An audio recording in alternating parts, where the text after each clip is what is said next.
एक बार की बात है। किसी जंगल में एक कौवा रहता था। वो बहुत ही खुश था। उसकी ज़्यादा इच्छाएं नहीं थी। वह अपनी ज़िंदगी में संतुष्ट था।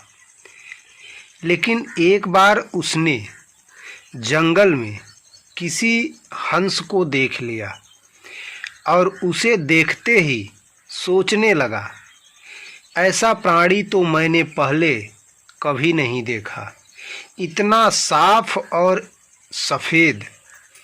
यह तो इस जंगल में औरों से बहुत सफ़ेद और सुंदर है, इसलिए यह तो बहुत खुश रहता होगा। कौवा हंस के पास गया और पूछा, भाई तुम इतने सुंदर हो, इसलिए तुम बहुत खुश होंगे। इस पर हंस ने जवाब दिया, हाँ, मैं पहले बहुत खुश रहता था, जब तक मैंने तोते को नहीं देखा था। उसे देखने के बाद मुझे लगता है कि तोता धरती का सबसे सुंदर प्राणी है। हम दोनों के शरीर का तो एक ही रंग है, लेकिन तोते के शरीर पर दो रंग हैं। उसके गले में लाल रंग का घेरा और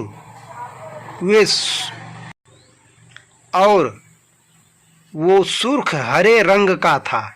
सच में वो बहुत खूबसूरत था। अब कौवे ने सोचा कि हंस तो तोते को अति सुंदर बता रहा है, तो फिर उसे देखना होगा।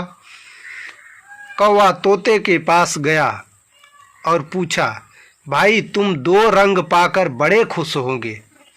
इस पर तोते ने कहा, हाँ, मैं तब तक खुश था जब तक मैंने मोर को नहीं देखा था। मेरे पास तो दो ही रंग हैं, लेकिन मोर के शरीर पर तो कई तरह के रंग हैं। अब कौवे ने सोचा, सबसे ज़्यादा खुश कौन? यह तो मैं पता करके ही रहूँगा, इसलिए अब मोर से मिलना ही पड़ेगा।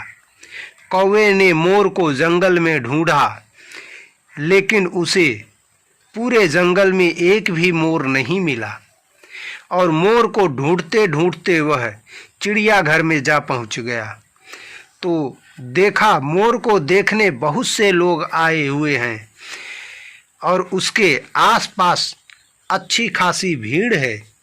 सब लोगों को जाने के बाद कौवे ने मोर से पूछा, भाई तुम दुनिया के सबसे सुंदर जीव हो और रंग बिरंगे हो।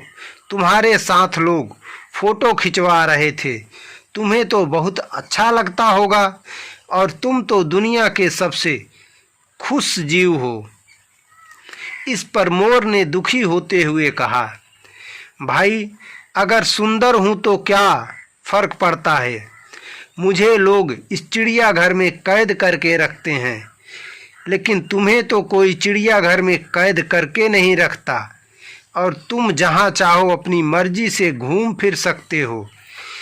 इसलिए दुनिया के सबसे संतुष्ट और खुश जीव तो तुम्हें होना चाहिए, क्योंकि तुम आज़ाद हो।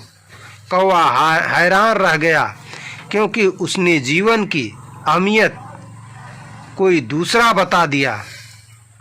दोस्तों, ऐसा ही हम लोगों को भी करते हैं।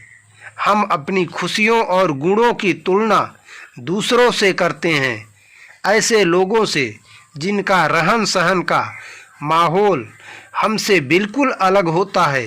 हमारी ज़िंदगी में बहुत सारी चीज़ें ऐसी हैं जो केवल हमारे पास हैं, लेकिन हम उसकी अहमियत समझकर खुश नहीं होते। लेकिन दूसरों की छोटी छोटी खुशी भी हमें बड़ी लगती है, जबकि हम अपनी बड़ी बड़ी खुशियों को इग्नोर कर देते हैं। तो ईश्वर की बनाई हुई इस रचना में ईश्वर किसी को फालतू में नहीं बनाता। जो जैसा है वह अपने में बेहतर और बेहतरीन है। इसी के साथ यह हमारी कहानी आप लोगों को कैसी लगी कमेंट करके हमें ज़रूर बताएं और हमारे चैनल को प्लीज़ सब्सक्राइब करें। Thank you. Thanks for watching.